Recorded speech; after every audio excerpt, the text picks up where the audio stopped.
We thank God for having given us good results. DJ.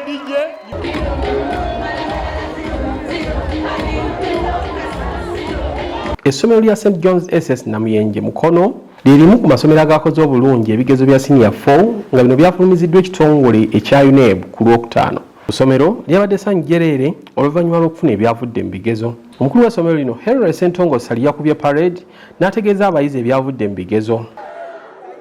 Of course, as a culture of St. John's, the results of each year are always better than what we have. Our results, last year, the best student had 7 A's. All together?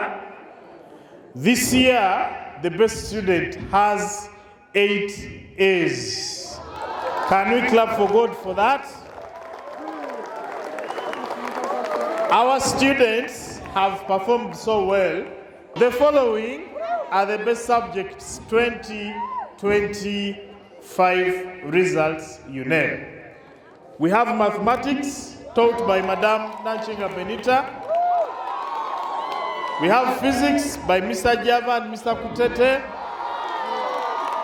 And then we have geography by Mr. Angoga and Mr. Carle. Amanya Ssentongo Sali Henry, head teacher, St. John Secondary School Mukono in Namuyenje. Twebaza abaana baffe bayitidde ddala bulungi nnyo ng'omwana waffe yasinze yafunye 8 A's out of 9 subjects. Juli butuba mu curriculum enkadde gye twandigambye nti yafunye 9 out of 10. Abaana baffe bayitidde waggulu, bayitidde mu result 1 bonna, abaana baffe bafunye A, B, C. Bonna abaana twatuuza abaana 247. Twebaza abazadde abaatuyirawo omubiri. Ebintu bya new curriculum birimu ka pressure, osaba kino, osaba kiri, osaba kino, osaba kiri, naye abazadde ne bafaayo ne babituwa. Twebaza abasomesa abafaayo ennyo okulaba nti abaana bano babasomeseza ddala misana kiro, misana kumakya, misana kiro. Ne babasomesa okulaba nti abaana abo bayita bulungi era abaana baffe bakolera ddala bulungi. Twebaza abayizi bennyini abakolera ddala obulungi era abamu bali wano mujje mmwe mujje.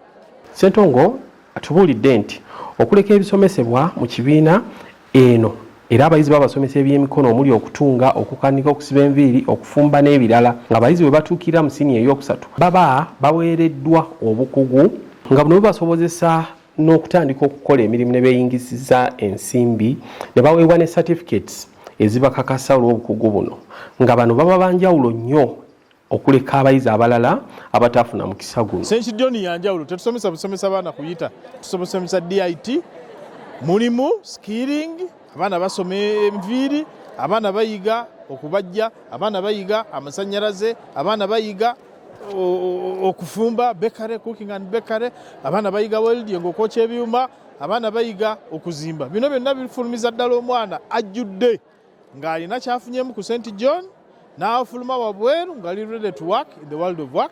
Era twebaliza ddala bonna abafuddeyo okulaba nga abaana bano bayitira ddala bulungi nnyo. Nanshinga Bonita nga musomesa wa kubala ku ssomero lino ategeezezza nti abayizi basinze kuyita ssomo lya kubala nga kino akitadde ku bibuuzo eby'omugirano bye babawa okubagezesa ku bye baba basomye. N'ategeeza nti n'ebisomesebwa kiyite syllabus babimalayo mu budde olwo ne bafuna ebbanga erimala okwejjukanya ebiba byasomesebwa. Erinnya nze Nanshinga Benita ndi musomesa wa math. Neebaza Katonda abaana baffe bayise bulungi, bonna bafunye A, tulinayo batono abafunye B, tulinayo zi B 2. Ekituyambye okuyita obulungi kukola tests buli week nga tukola test 3 revision exercise nga bwetukola ne corrections. Twebaza Katonda twayise bulungi, tusaba mutwongera abaana tujja kubatenka bulungi, tubasuubiza tugenda basomesa era bajja kuyita. Syllabus tuzimala mu budde, syllabus tufuula nga tugimala mu first term. Tusomesa extra lessons ku makya, ekiro, ekituyamba okwetegeka abaana tusobola basomesa obulungi ne bayita. Abamu ku bayizi abayise nabo boogeddeko naffe. Bitibwa Katongole Pasco, omuyizi ku St. John's Secondary School Mukono, nga nsobodde okufuna 7 A's ne 2 B's. Ofuna bineeno kibadde through hard work.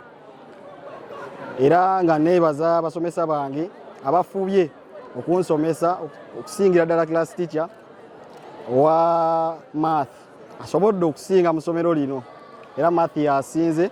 Twebaza abazadde baffe abasobodde okuteerayo okugezaako kyonna kye basobola okuteerayo school fees tusome ng'abaana abalala. Era neebaza Mukama lwero ze nafunye. Nze Kimbugwe Wilson nafunye A's ne B. Nebaza Katonda olw'okusobozesa okuyita obulungi. Era okusingira ddala nebaza basomesa baffe ababadde bataddemu amaanyi amangi. Bataddemu amaanyi mangi, batuzuukusa ekiro ne tusoma ku makya. Tewabadde muzannyo okwegamba mu kusoma kwaffe. Awo nno ne nebaza ne bazadde baffe ababadde abalungi ennyo mu kusoma kwaffe. Basobodde okutusasuliranga fees yadde mubadde nga mube bagoba naye era bamekinzenga sure nti abaana bakomawo ku ssomero ne basoma bulungi. Erinnya lyange nze Kemigisha Bamuleke Shamira nga nebaza Mukama olw'okunsobozesa okusoma obulungi nga nafunye 5As ne 5Bs. Nebaza abasomesa bange abansomesezza tusomye era tufubye okuba nti no tusomyewo tuti. Nebaza bazadde bange okumpeerera okutuuka wano wendera mbasuubiza nti sijja baswaza. Ngenze Namukisa Raylin omuyizi ku St. John's. Nebaza Mukama olwa results ze yampadde nafunye 6Bs era Mukama ne mwebaliza ddala. Okusooka nebaza basomesa bange olw'amaanyi ge bataddeyo okutusomesa obutasuulayo mukono era Mukama bongere kyonna kye baagala. Ne nebaza HM waffe omulungi atubeereddewo tatugobyegobye nnyo mu misomo gyaffe era n'ekyo Mukama kimubalire. Ekyokusatu nebaza mami wange ne daddi abansobozesezza okusoma ne bapeerera school fees. Si kyangu, Mukama kibabalire. St. John's SS Namuyenje lisangibwa mu kifo ekisirifu ekyesudde okuva eri ebireekaana eby'ekibuga era nga lirina ekisaawe ekinene ekimala abayizi okuzannya ne babeera balamu nga n'ebitone byabwe bitumbuddwa. Lirina abayizi abaviira ewaka n'ab'ekisulo nga bano basuzibwa bulungi so nga n'endiisa yaabwe ennungi ebakuumira ku ssomero nga tebawankawanka.